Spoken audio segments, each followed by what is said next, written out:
Hello दोस्तों, कैसे हैं आप सब लोग। उम्मीद करता हूं काफ़ी अच्छे होंगे। तो दोस्तों, कल है तारीख 1 फरवरी और कल की तारीख में बजट पेश होने वाला है 11 बजे के आसपास। और कल की तारीख में संडे भी है और कल की तारीख में मार्केट ओपन भी रहेगा। तो मतलब ऐसा बहुत कम देखने को मिला है बजट के दिन रविवार और रविवार के दिन मार्केट ओपन होना।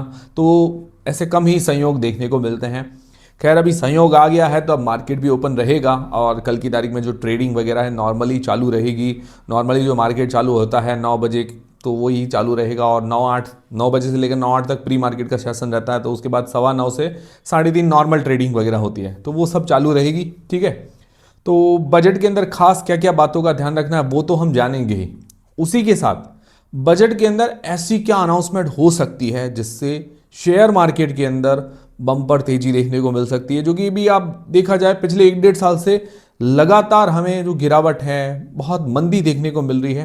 पर ये जो 1-2 अनाउंसमेंट अगर हो गई तो उससे हो सकता है कि शेयर मार्केट में वापस रौनक लौट आए, तो वो जानेंगे। उससे पहले दोस्तों, जो चर्चा सबसे ज़्यादा हो रही है गोल्ड और सिल्वर को लेकर, ये जट भाई बजट के बाद गोल्ड और सिल्वर का क्या हाल होगा, नीचे जाएंगे ऊपर जाएंगे, क्योंकि काफ़ी लोगों ने 4 लाख रुपए पर भी एंट्री बना रखी है। तो अब क्या करें। तो अभी देखा जाए, मैंने आपको कल भी जैसा कहा था कि भाई कल भी मैंने पूछा था कि भाई अगर सिल्वर को सेल करना हो तो कोई बायर नहीं था। मैंने आपको बड़े बड़े जो बुलियंस वाले ज्वेलर्स वगैरह तो बताया था।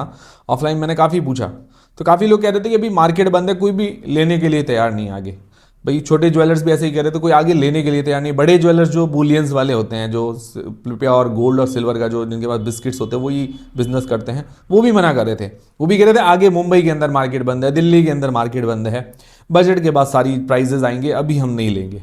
क्योंकि कोई भी रिस्क नहीं लेना चाहता कि भाई आज वो मान लो कल जो भाव थे करीबन 340 320 के आसपास, तो वो उस पर ले ले और उसके बाद थोड़ा और नीचे आ जाए, तो उनके तो नुकसान ही होगा ना। इसीलिए कोई भी हाथ नहीं डाला था, पैनिक का माहौल था। ठीक है, अब देखिए पैनिक तो एक्चुअल में है, क्योंकि कोई भी क्यों हाथ डालेगा। वो उसको पता है कि आज हाथ डाल लें, कल अगर प्राइस और नीचे आ गए तो हमारे तो नुकसान है। तो कोई भी नुकसान नहीं लेना चाहेगा, संभल के ही रहना चाहेगा सब लोग। तो देखिए, जो अभी तेजी हुई थी, जो लगातार तेजी चल रही थी, तब लोग क्या है कि जो बड़े बड़े एक्सपर्ट्स हैं, जो भी लोग, वो बता रहे थे 5 लाख तक भाव चला जाएगा। ठीक है ना। अब जैसे ही गिरावट आई तो लोग कह रहे कि बजट के बाद 2.5 लाख से नीचे भी चला जाएगा प्राइस। तो मार्केट में कंफ्यूजन पैदा हो रहा है। तो एक चीज एक मान के चलिए कि संभावना अभी यही चल रही है, जो एकदम से अचानक तेजी आई है, आप यूं मान के चलें वापस अपने एक्चुअल प्राइस पे तो थोड़ा देखने को मिलेगा। भाई एक नॉर्मल तेजी होती है, एक वो अलग चीज होती है। जैसे भाई आने वाले 10-20 सालों में जो धीरे धीरे करके बढ़े वो एक अलग चीज हो रही है, और एक एकदम से तेजी वो एक अलग चीज होती है। तो एक नॉर्मल प्राइस के अंदर तो प्राइस रेंज के अंदर तो आएगा, फिर धीरे धीरे जो समय अनुसार ग्रोथ करे वो एक अलग चीज होती है।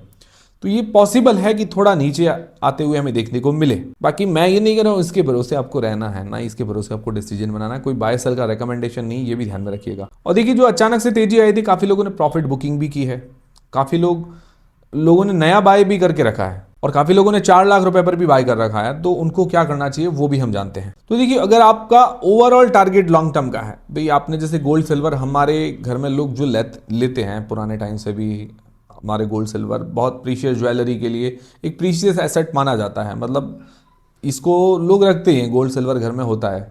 तो उस तरह से आपने लिया है तो कोई ज़्यादा चिंता करने की ज़रूरत नहीं। आने वाले टाइम में 2 साल 4 साल 5 साल बाद वो प्राइजेस हमें वापस देखने को मिल जाएं। ठीक है ना।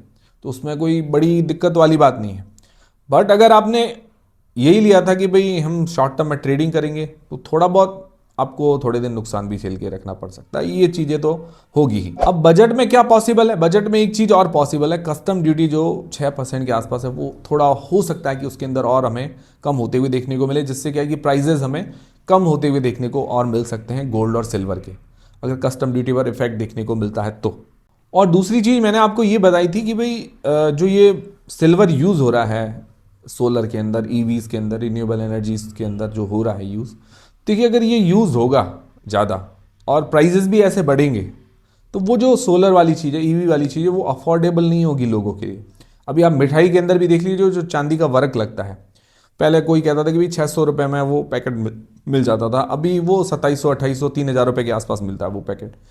तो ऑब्वियसली वो मिठाई पर भी नहीं लगेगी चांदी। तो कोई चीज़ अफोर्डेबल ही नहीं है तो वो चीज़ यूज़ नहीं आएगी, मार्केट में सेल नहीं होगी। तो एकदम से जो प्राइस हाइक आप सोच रहे हैं कि बढ़ता ही जाएगा सोलर में यूज़ होगा, वो सपने, मुझे लगता है वो सपने ही रह सकते हैं। नॉर्मल तरीके से बढ़ सकता है सिल्वर गोल्ड वगैरह। बाकी आप जो यूं सोच रहे हैं एकदम से तेजी आएगी रॉकेट बन जाएगा, वो मुझे नहीं लगता कि पॉसिबल, प्रैक्टिकली पॉसिबल नहीं लग रहा है। आपको क्या लगता है कि प्रैक्टिकली पॉसिबल है कि भाई जो कल की तारीख में लोग बातें कर रहे थे 5 लाख चला जाएगा, फिर 10 लाख चला जाएगा, रॉकेट बन जाएगा, ऐसा मुझे नहीं लगता। ये जो बीच में बढ़ा था ये सट्टा वट्टा है, थोड़े दिन चढ़ाया गया था प्राइस और एकदम से कितना ज़बरदस्त तरीके से नीचे आया, काफ़ी लोगों को नुकसान भी हुआ है। तो आप भी संभल के रहिए, इन चीज़ों में मत पड़िए। और हाँ, अगर आपने लॉन्ग टर्म का टारगेट है, नॉर्मली बाय कर रहे हैं, तो वो एक अलग चीज़ है। बाकी मैं ट्रेडिंग के लिए भी आपको सजेस्ट नहीं करूँगा, ठीक है ना। तो ये बजट में मैंने आपको बताया, जैसे कस्टम ड्यूटी कम हुई तो इस पर थोड़ा बहुत और से गोल्ड सिल्वर की प्राइस थोड़े और कम हो सकते हैं, ठीक है। तो ये होगी गोल्ड और सिल्वर की बात। अब दोस्तों बजट के अंदर ऐसी क्या क्या अनाउंसमेंट हो सकती है जिससे हो सकता है कि शेयर मार्केट में बम्पर तेजी देखने को मिले, तो वो जानते हैं। उससे पहले दोस्तों टेलीग्राम, इंस्टाग्राम, व्हाट्सएप, फेसबुक सबकी लिंक डिस्क्रिप्शन के अंदर है, ज्वाइन कर लीजिए। टेलीग्राम व्हाट्सएप चैनल पर आपको अपडेट मिल जाते हैं हाथों हाथ, इसलिए ज्वाइन कर लीजिए, बढ़िया रहेगा। और लिंक भी मिल जाती है, ऑफिशियल यूट्यूब चैनल से ही ज्वाइन कीजिए, क्योंकि बहुत सारे फेक चैनल्स बन रखे हैं हमारे नाम से, तो आपके साथ कुछ फ्रॉड हो जाए तो फिर हमारी गारंटी भी नहीं होगी। और आजकल फ्रॉड बहुत कर रहे हैं, तो संभल के रहिए आप और ऑफिशियल यूट्यूब से ही ज्वाइन कीजिए। अब दोस्तों बजट में क्या क्या अनाउंसमेंट हो सकती है और बजट में हमें क्या क्या ध्यान रखना चाहिए, सबसे पहले मैं आपको बताऊंगा कि क्या क्या हमें ध्यान रखना चाहिए। तो पहली चीज़ ये है कि भाई जल्दबाजी में आप कोई भी ट्रेड ना लें, ठीक है। बजट 11 बजे चालू होगा, तो आप यूँ मान के चलिए कि जो हलचल होगी 11 बजे के बाद ही होगी। तो 11 बजे से लेकर 2 बजे के बीच में मार्केट बहुत ज़्यादा वॉलेटाइल रहेगा, जिनमें जैसे जैसे अनाउंसमेंट होगी तो एकदम से पैसा फ्लो भी होगा, एकदम से पैसा बाहर भी निकलेगा, जिनमें अनाउंसमेंट नहीं होगी तो पैसा बाहर निकलेगा, शेयर नीचे जाएंगे ऊपर जाएंगे, ऐसा चलेगा। फिर उसके बाद क्या है कि जो ट्रेडर, ये ट्रेडर्स करते हैं ऐसा, ट्रेडर्स क्या करेंगे कि भी 1-1:30 बजे के बाद प्रॉफिट बुकिंग करना शुरू करेंगे।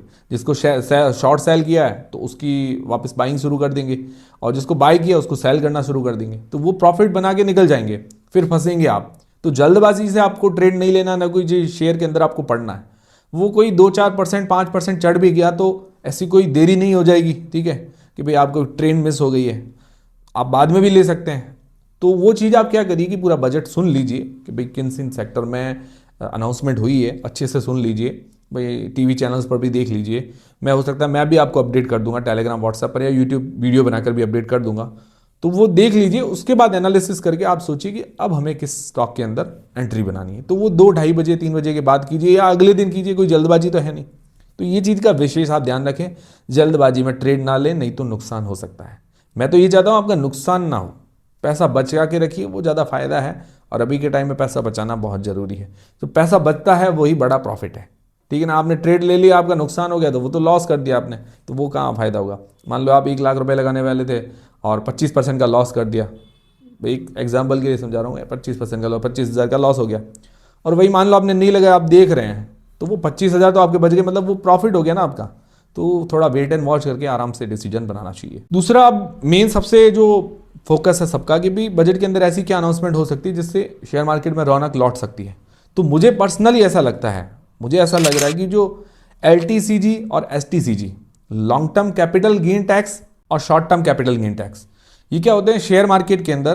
भाई अगर आप 1 साल से पहले सेल कर देते हैं किसी शेयर को, तो आप पे STCG मतलब short term capital gain tax लगता है, जो पिछले साल 15% था और इस साल कर दिया है 20%। मतलब 1 साल से पहले अगर आप शेयर सेल करते हैं तो आप पर लगेगा ही लगेगा 20%। जब आप इनकम टैक्स भरने जाएंगे उसके अंदर आपका 20% काट लिया जाता है। भाई वो आपको दिखाना भी पड़ता है प्रॉफिट लॉस, वरना क्या है कि काफ़ी लोगों को नोटिस भी आ जाते हैं, ठीक है।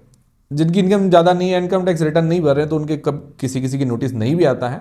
ज़्यादा बड़ी वाली बात नहीं है कि भाई डरने की कोई बात नहीं है, आपके बाद में भी नोटिस आ जाए तो आप जाके टैक्स भर लीजिए, कोई बड़ी बात नहीं है, तो होता है, ठीक है ना। काफ़ी लोगों को नहीं पता है। तो ये STCG, ठीक है, अभी 20% लगता है, तो बहुत ज़्यादा है 20% यार। आपने भाई शॉर्ट टर्म में भाई महीने भर के अंदर 1 लाख रुपए का प्रॉफिट कर लिया, 20,000 गवर्नमेंट को देने, उसके अलावा इनकम टैक्स और भर लो, तो ये थोड़ा नुकसानदायक लगता है। मतलब ऐसा लगता है कि बहुत ज़्यादा है, टैक्स इतना ज़्यादा नहीं होना चाहिए। दूसरी चीज़ LTCG, long term capital gain tax, मतलब 1 साल से ज़्यादा आपने उसको होल्ड कर लिया, आपका प्रॉफिट हो गया, आपने सेल कर दिया, आपका 1 लाख रुपये प्रॉफिट हुआ, तो पहले जो टैक्स लगता था लगभग 10% के आसपास, और 1 लाख रुपए तक का प्रॉफिट जो होता था उस पर छूट होती थी कि भाई लॉन्ग टर्म में आपने 1 लाख रुपए का अगर प्रॉफिट कमाया है तो आपके कोई भी टैक्स नहीं देना है। 1 लाख से ऊपर जो टैक्स लगता था उसके बाद आपको भाई देना पड़ता था टैक्स वगैरह। अभी नया नियम आया था कि उसके अंदर 10% से 12.5% कर दिया long term capital gain tax, और जो मिनिमम अमाउंट था कि भाई इस पर टैक्स नहीं लगेगा वो 1.25 कर दिया था। ठीक है ना, तो इस तरह से था। तो ये टैक्स बढ़ा, इसको भी मुझे लगता है कम करना चाहिए। और तीसरी बात, इनकम टैक्स के अंदर भी छूट मिलनी चाहिए। अब कितना कम करना चाहिए, तो देखिए short term capital gain tax जो है STCG, ठीक है, वो मुझे लगता है अभी जो 20% लग रहा है उसको फ्लैट 10% करना चाहिए। तो ये बराबर लगता है, ठीक है। इससे ज़्यादा मुझे नहीं लगता कि कोई वाजिब बात है। 20% बहुत ज़्यादा होता है, ठीक है, जिसके कारण नेगेटिव इम्पैक्ट भी हुआ था। पिछले साल से आप स्टॉक मार्केट को देख रहे हैं, लगातार नेगेटिव ही चल रहा है, लोगों के पोर्टफोलियो काफ़ी नेगेटिव हुए। तो ये इससे थोड़ा फ्लो आ सकता है। अगर 10% फ्लैट हुआ तो लोगों का टैक्स के अंदर पैसा बचेगा, फ्लो आएगा स्टॉक मार्केट के अंदर।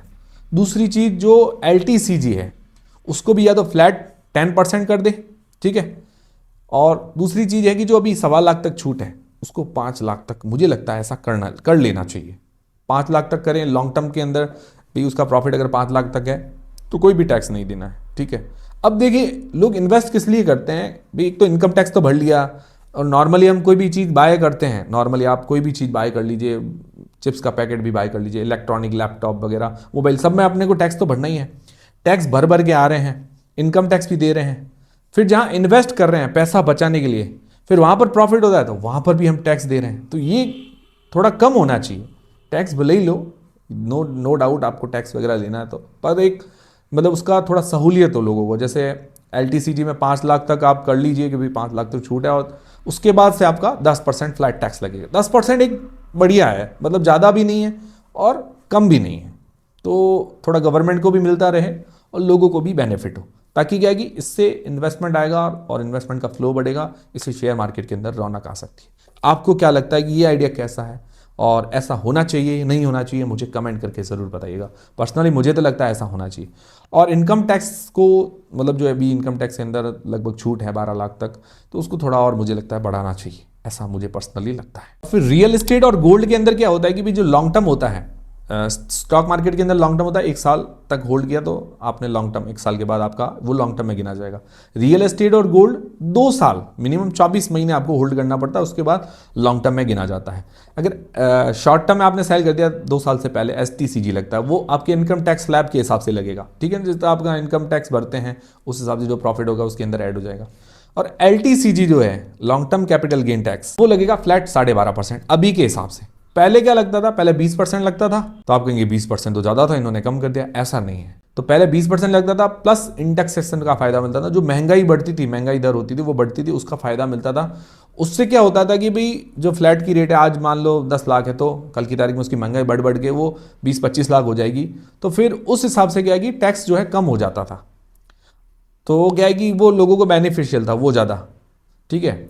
तो मुझे लगता है भले ही फ्लैट ले ले रियल एस्टेट और गोल्ड के अंदर, बट उसको भी थोड़ा सा कम करते भी। रियल एस्टेट और गोल्ड का जो टैक्स है LTCG का, वो थोड़ा फ्लैट जो अभी 12.5% है उसको थोड़ा सा कम कर दे भाई। 10% मुझे लगता है और नीचे लेके आ जाए तो लोगों के लिए थोड़ा बेनिफिट होगा। मुझे लगता है 5 से 7.5% के बीच में ये होना चाहिए, ठीक है। तो इससे भी थोड़ा रियल एस्टेट और गोल्ड के अंदर भी थोड़ी रौनक लौट आएगी। गोल्ड के अंदर तो है ही, रियल एस्टेट मार्केट के अंदर भी अच्छी रौनक आएगी और थोड़ा बूम भी मिलेगा। इंफ्रास्ट्रक्चर या आप कहेंगे जो ये रेजिडेंशियल प्रोजेक्ट वगैरह होते हैं, रियल एस्टेट के प्रोजेक्ट्स होते हैं, उनको भी थोड़ा बूम मिल सकता है। तो ये मुझे लगता है चीज़ें कुछ बदलाव होने चाहिए। टैक्सेशन क्या मुझे सबसे बड़ा चीज़ लगती है कि इनके अंदर बदलाव होने चाहिए।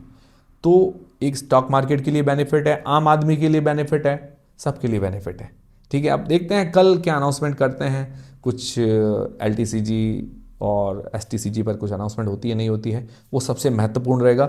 मेरा इस पर ही फोकस है। दूसरी चीज़ क्रिप्टो वगैरह, अब काफ़ी लोग इन्वेस्टर्स हो गए हैं क्रिप्टो के। लोग कह रहे हैं कि अब थोड़ा क्रिप्टो पर भी टैक्स कम किया जाए। अभी वो फ्लैट 30% लगता है और भी थोड़ा मोटा मिला के थोड़ा ज़्यादा ही लगता है टैक्स, तो वो थोड़ा कम करने की भी कुछ बातें चल रही है। क्रिप्टो को रेगुलाइज करने की बातें चल रही है। क्या वो होगा नहीं होगा वो तो बाद में पता चलेगा, ठीक है। बाकी क्रिप्टो को मैं थोड़ा सेफ नहीं मानता हूँ। क्रिप्टो थोड़ा रिस्की है, ये मतलब एक सट्टे टाइप का ही लगता है मुझे। बाकी देखिए अब आगे क्या क्या अनाउंसमेंट होती है, जो भी अनाउंसमेंट होगी अपडेट मिलता रहेगा। कल बजट के बाद हम मिलते हैं और उसके अंदर क्या क्या अनाउंसमेंट होती है, और सबसे ये जो हमने टॉपिक सोचे थे उस पर कुछ फ़ायदा होता है नहीं होता, उस पर भी हम कल बात करेंगे। तो उम्मीद करता हूँ हमारा वीडियो, हमारी जानकारी आपको काफ़ी पसंद आई होगी, हेल्पफुल है तो वीडियो को लाइक जरूर करें, चैनल को सब्सक्राइब कर लें। मिलते हैं दोस्तों अगले वीडियो के अंदर।